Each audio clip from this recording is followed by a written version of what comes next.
Columbia, who's hitting the ground running.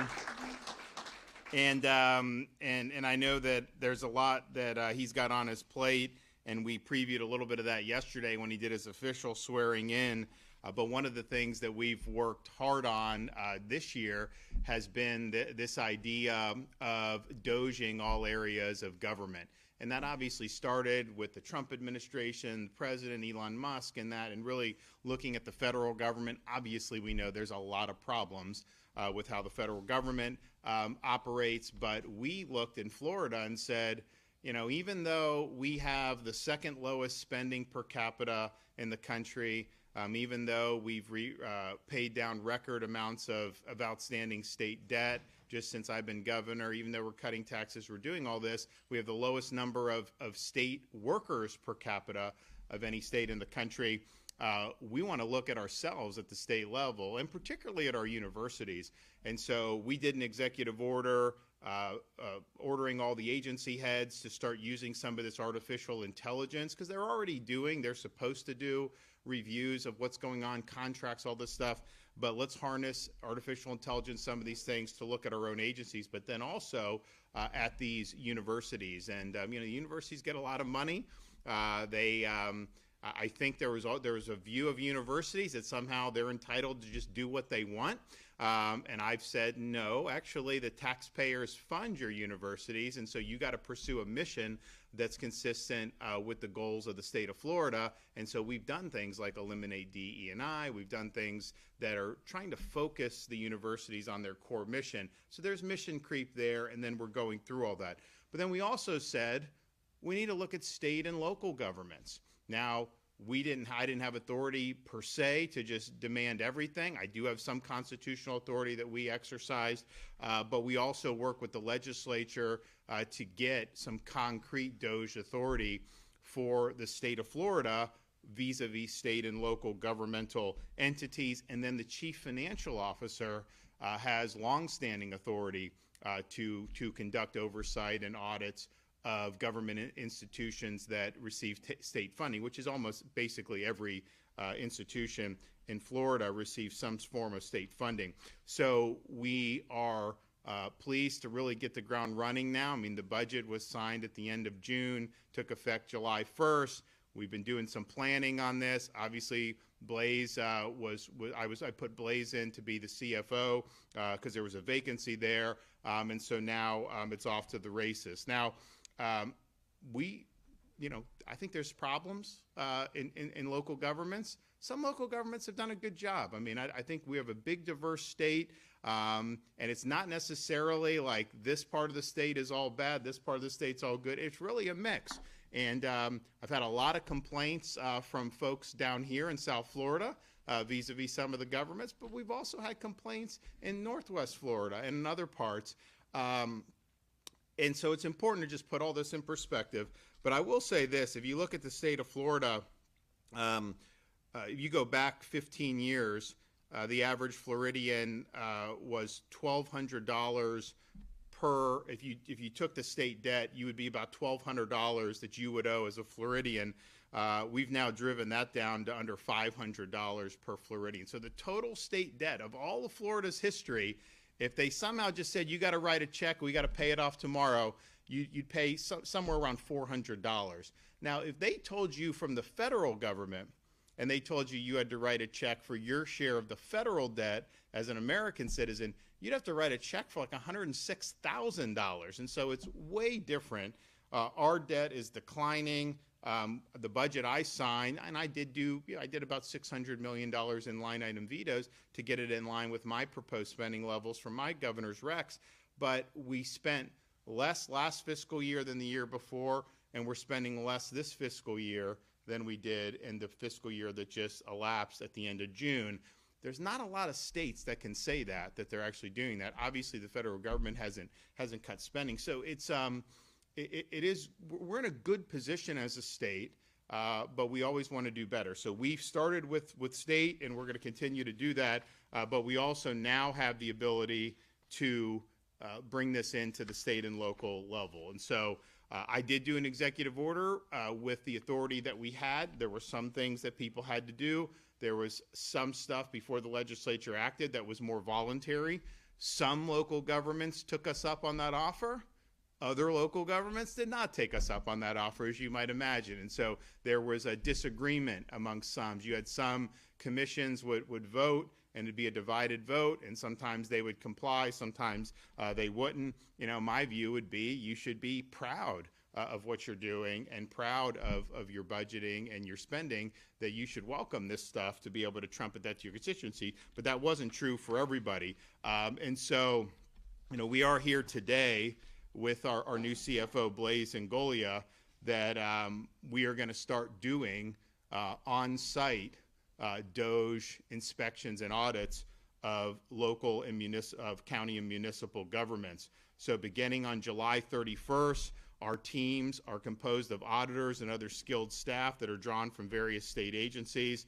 They will be using the authority that I mentioned to conduct reviews of the data systems, physical premises, and personnel of counties and cities that have thus far refused to cooperate with us to identify and report on any excessive spending patterns. And we'll be doing this through our new authority, as I mentioned, which includes granting access to spending records, and we'll be starting with those jurisdictions which have received a lot of complaints for their spending practices. And so we're here in Broward County, and I think most people know there's some criticism of how the county government has operated. And I think over the last 5 years, taxpayers here in Broward have watched their county government has increased property tax burdens by the tune of $450 million in addition to ad valorem collections. So that's an increase of close to 50% just since 2020. But yet, the population of Broward has barely grown at all, less than 5% net since 2020. So why is the tax going up almost 50% while the population is going up less than 5%? You know, there are things that as population grows, we've seen this in the state of Florida, more people pay sales tax, you end up having higher receipts, but that's because of economic growth and more population. You haven't seen the population increase here. Now, Broward has also spent a lot of money on kind of pet causes, whether it's DE&I, whether it's the Green New Deal. They even did, I think it was, what was it, $800,000 for the Rose Bowl. They did a float in the Rose Bowl. The county administrator here makes almost $500,000 a year. So there's a lot of things that really deserve scrutiny. And here's the thing, you know, you're taxed just for living in your home as a Florida resident, and where is that money going to? We always hear it's about schools and police. Well, we all agree with that. But what about this other spending, and why has that gone up so much when there hasn't been an obvious justification to be able to do it? So we have the authority. This is no longer optional. We don't have to ask, Mother, may I? We can just simply say, you must comply under the law. Of course, there are supporting mechanisms built into the law for municipalities and counties that are non-compliant. And then, of course, I have constitutional authority to ensure that folks are following the law. So I look forward to these audits. So we are announcing today, you know, Broward County. We've got another announcement later today in Gainesville, but you are going to see cadence of these put out very quickly over the next couple weeks. And so it's not just going to be in one part of the state, it's going to be across the board. We have gotten a lot of valuable information from folks that voluntarily participated, but I think that there's jurisdictions that didn't want to participate. We understand that, but we also understand that that's not going to be acceptable for the taxpayers here in the state of Florida. Before I turn it over to Blaise, I just want to make a quick comment on, you know, the city of Miami. You know, they cooked up this scheme with, I think, 3 of the 5 commissioners that they would just cancel the election scheduled for this November. extend their own terms in office, which the voters had never approved. That also violates term limits effectively, and that was just something that was going to be all hunky-dory. And I know a lot of people were concerned about it. I raised concerns about it and said it was bad. The Attorney General of Florida said it was not legal what they were trying to do. I know a lot of voters and residents down in South Florida were not happy with seeing that. And so yesterday there was a court ruling to say that no, you can't cancel the election, you can't extend your terms in office unless you get the approval of the voters. And isn't that how it should be? I mean, you as a voter go in to elect someone for a fixed term knowing you have another shot to have new elections at a fixed time, and that they can just decide, you know, we're just going to dispense with that and go. That doesn't fly. First of all, it wasn't legal. But even if somehow it was legal, is there anyone that can make an argument with a straight face about why that would be something that would be acceptable to just thrust upon the voters without their consent? Of course not.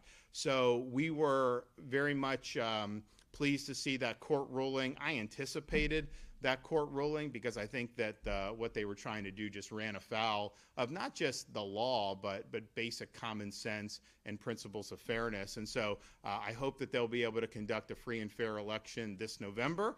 And if they want to change the dates of their election, you go to the voters before you do that. And you lay out a plan that you wanted in an even year.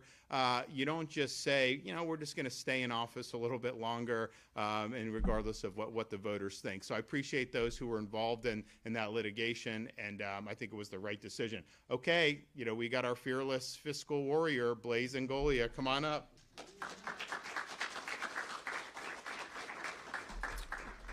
Thank you, everyone. Thank you for being here this morning. Good morning, and thank you, Governor, for leading on this issue. It's an important issue. We got some feedback back there, huh?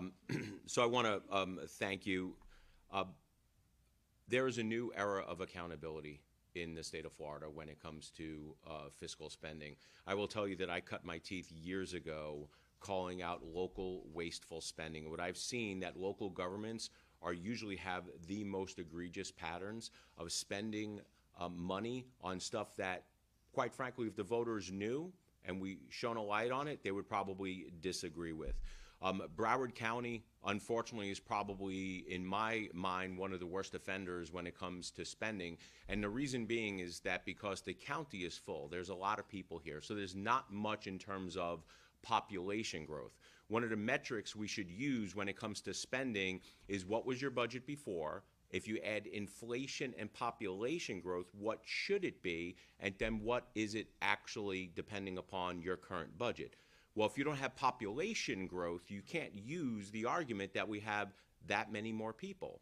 There's not that many developments being approved in the state of Florida. They're not adding that much more people. So yes, is there inflation? Yes. But the amount of money that is being asked of the taxpayers in the state of in Broward on behalf of their local government is far outstripping, in my opinion, the residents and the taxpayers' willingness and ability to pay. They're putting a crunch. One of the big issues that I am pushing for is affordability in housing, insurance and taxes. Taxes are one of the things that we can handle. So if we can get government to reduce spending, right-size their spending by getting rid of waste, fraud, and abuse, and quite frankly, the things that you probably wouldn't approve of, then we start off with a lower base number. Broward is taken in with very little population growth, I think an extra $500 million worth of property tax revenues. That's a lot of money, and we have to start asking ourselves, and quite frankly, we need to start asking local government, where are you spending this money? And then let the people know what they're spending the money on, and then let the people make the decision if this is worthwhile. From some of the stuff that we've seen, like $800,000 on a float at the Rose Bowl parade, probably not the best use of taxpayer money. Now, that is TDT money, I get it, but it goes to show a bigger, that is just a symptom of excessive, reckless spending where, quite frankly, they don't care. I'm sorry to say this, but a lot of local officials just don't care because they don't view it as their own money. You know, they view it as somebody like this endless pot of money. But you know what? The taxpayer, you guys are the endless pot of money. The power to tax citizens should not be taken lightly. If you're in office and you're taxing, you should be asking yourselves, if this was my own personal money, would I make the same investment? Would I spend the same thing? I see a lot of people shaking their heads. It's unfortunate, but government, over the past 20 years, all levels of government, I would say that the state is a heck of a lot better fiscally responsible, more fiscally responsible than what we're seeing at the federal government and the local government. But this is what really gets my craw is, how many times have you seen local governments sit there and cry poor, and then all of a sudden they ask for more money in terms of an additional sales tax going on the ballot? No. This is the first part in accountability and transparency that we're bringing to local governments, and saying that, no, we are tired of the reckless spending. We are overspending and overtaxation. So going into the books through Florida DOGE's effort, through the CFO's office, and having auditors go in and start questioning some of these things is the first step to bringing fiscal sanity back to local governments. Because quite frankly, local governments have been running amok for way too long. I look forward to working with this governor. I look forward to working with Florida DOGE's team to start bringing shining a light on some of this wasteful, egregious spending. I thank you for everything that you know, that you have somebody in the CFO's office who's going to look out for your best interest, the taxpayers' interest. Governor, I thank you for this leadership. Okay. And I appreciate Blaise, taking this on. One of the things that that I did when I became governor was I actually just studied all the constitutional statutory provisions that related to the executive's ability to move policy. And there's certain things that are there that you're entitled, obviously, to wield on behalf of the people that sent you there. And this authority in the CFO's office to be in there and doing these audits, I think is really important authority. I think it's appropriate, and I'm glad that Blaise is really going headstrong into to using this in a really good way. So this is just the start. There's going to be more over the next, particularly couple weeks, that we're going to do around the state. I think you'll see counties, but I also think you'll see cities, and I think that there's going to be a lot of taxpayers that are going to be happy that this is being done. And ultimately, this is what it's about: the people that pay the bills, who work hard and have their money, have their incomes or their property taxed to be able to support these services. And while there's certain things that we all support, we know that some of this stuff has gone astray. So let's show some accountability here. Yes, sir. Yes, Governor Chris Nelson. With your history with Broward County, you know these guys are going to buck, and this can be for you or for Blaise. What enforcement mechanisms are you specifically willing to go to, and will this cover things all the way back to the COVID spending, the school board, and stuff like that? So there is mechanisms in the law to be able to hold accountable for noncompliance, and it's basically, you have certainly daily fines. We would construe every individual request as a separate act of disobedience, and so if we send one letter with 50, and none of them are complied with, that's 50, right? And so those fines would multiply for one day and then continue going. So I think that's a pretty good disincentive. There also, the law is clear. There's some people say, well, why would the state of Florida care, how the county in Broward or the, place Alachua or Hillsborough or any of these places spend their money? And the reality is the folks you elected put this into law. So that's the law. And if you don't like that, then you can elect new people and try to change it in the future. But that's the law. You don't have the right to just pick and choose which laws that you want to apply. So we'll make sure that that's done. I know Blaise will be a hawk on this. We obviously will use our authority, and then quite frankly, I'm sure the Attorney General will ensure that there's compliance. So there's going to be compliance. That's just the way the people have spoken on this. We have the authority. I was very public about asking for this, and we got it done. And so now we're going to do the people's business. Yes, sir. Can you break down, Broward County's millage rate has stayed flat for the last 8 years. Why is that not enough relief for taxpayers?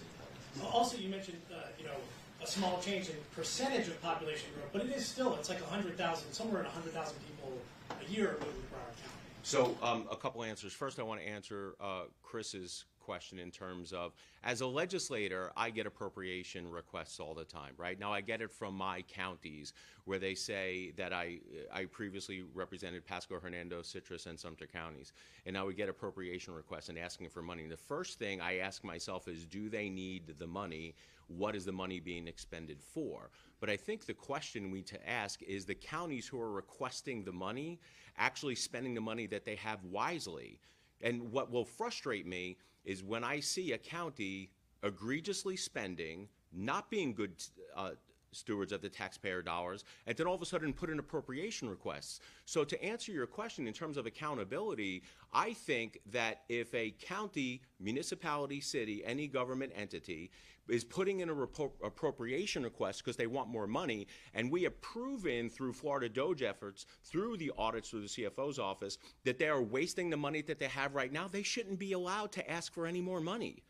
We as a state should not give them an appropriation of $10, $15 million if A, they're sitting on a bunch of money in their coffers right now in their investment funds in their reserves, or if they've proven that they're not good stewards of the taxpayer money.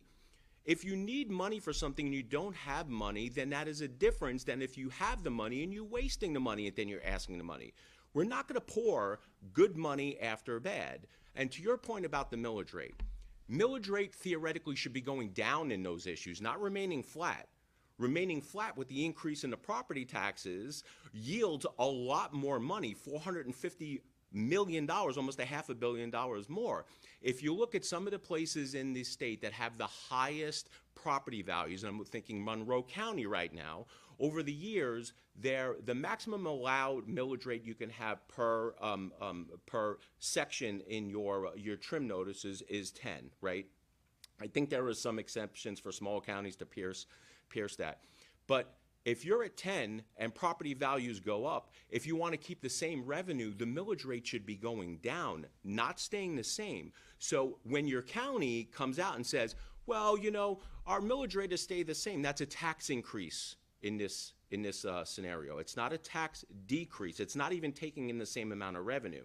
So millage rate should be going down, not staying stable, and they should definitely not be going up. Well, but I think the issue, it's an unrealized gain property. That's the problem. That's why it's unjust, quite frankly, to have a homeowner who's, working hard, doing all this, and you're still having to pony up money, basically paying rent just to be on your property to the government. That's not true homeownership. And so it's an unrealized gain. That's why they're taxing it. So yes, if the tax rate was the same and you were only taxing realized gains, then you could have a point. But it's an unrealized gain. So people's values are going up, partially because housing's gone up across the country, but even more so in Florida because there's been demand to come here. And so people are paying more. Even homesteaded properties are paying more. And then, heaven forbid, you have a young family, you grow out of a house, you want to buy, then you're at a much higher cost basis right there, and you're paying a lot more. So they're taxing unrealized gains. And so if you're taxing unrealized gains, to say you're keeping the millage rate the same, you're taxing higher values. People are having to pay more, but they've never sold the home at that point. This is just paper value. And it's interesting, how often are they aggressive to assess your property value lower? No, that's not what they do. Yes. In regards to the City of Miami ruling yesterday, would you like to personally see those elected officials held accountable? And then secondly, when can we expect the Lieutenant Governor announcement? Jay Collins, perhaps? So I told people I would deal with these appointments after the legislative session. Obviously went till the end of June. So we were able to do the CFO. So the LG we're working on, I just got to vet people, right? And there's different folks that want it or this. And so it'll be soon, but it's not necessarily going to be, today or tomorrow. Now, look, on the City of Miami, now some people ask me, could you remove the commissioners? And actually the way Florida law is, governor has way more authority over county elected officials than municipal. So the municipal, really there needs to be a criminal pretext for the governor to exercise the suspension authority there.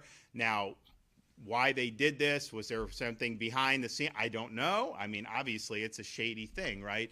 But I think probably the best way to do it in the short term is we got an election coming up in November, and I think the voters of Miami, and interesting, this is an issue that spans party. Democrats and Republicans, that I've seen all thought that this was a bad idea. The voters. I know some entrenched politicians thought it was a good idea, but this was a bad idea. And so I think the city's going to have an opportunity to elect a reform mayor and some of these commissioners. That's probably the best way in the immediate aftermath. Now on county stuff, like on the immigration stuff, I mean, if you have duties under the law, if you're neglecting those duties, then the governor does have the authority to suspend under those circumstances. So, yes, sir. Thanks, I appreciate it. With respect to municipalities that are not in compliance, is the sanction withholding state funding and appropriations, is that about the only sanction, or? Fines. So the where's Eric at? I'm sorry. My other question was, We have the fines are how much a day? $1,000 per day.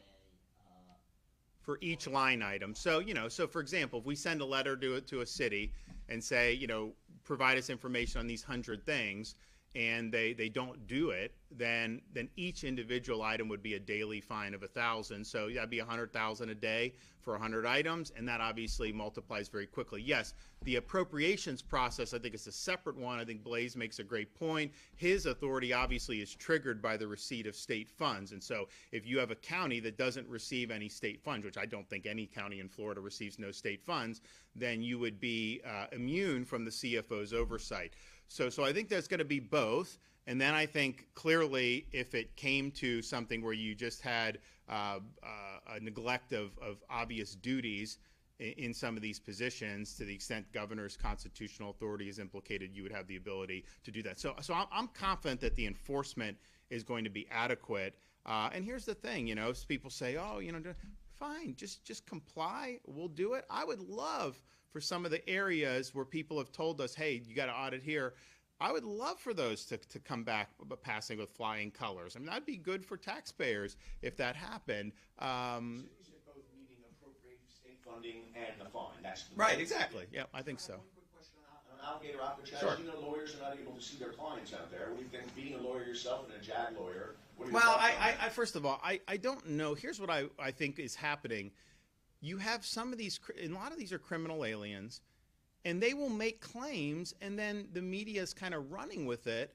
I know that the DHS anticipated that there would be legal involvement, and I know they even have a place where people can read books about this stuff.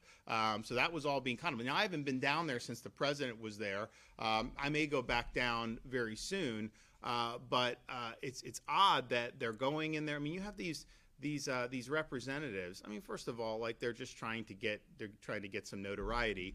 So they're making these claims, and they're saying, oh, they're not fed well. Well, first of all, they're fed the same that the staff is fed. You go to and it's not a prison, it's a deportation processing center, so it is different. But in Florida prisons, do you think the prisoners get the same meals as the guards? No, of course not. It's different. Everyone's the same there, and they were mad that the ham sandwiches weren't toasted. Excuse me? I mean, give me a break. So DHS, required there to be certain things. I know the legal was a part of that. There is recreation. People say there's not, and there is. People will show. So I'm confident that whatever is required will be satisfied.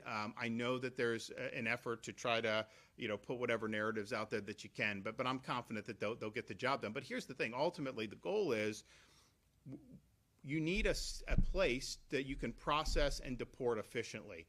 If you want to be able to remove illegal aliens from the country, particularly the criminal aliens who shouldn't be anywhere in our communities, that needs to have some infrastructure to go with it. DHS does not have enough spaces to be able to do it. So we're running into situations. Florida's aggressive. Our state and local are required to participate. So our highway patrol, they may bust some van and there may be 10 illegals in a van.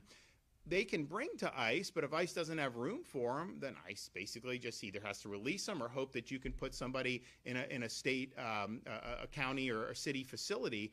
And you can do that at some point, but we don't have the space there. So that's why they're doing it. I think DHS is going to ramp up its space, which will be very helpful for this. And so there's a lot of logistics. There's a lot of, I mean, people say there's no due process. Actually, there's a lot of due process. That's why it takes this way. I mean, my view would just be, it's like, okay, are you here? Do you have a right to be here? Show us. Okay, let's look at this. We think not. And then just make a quick decision. And obviously, if someone has a right then to be, then they shouldn't be involved in any of this stuff.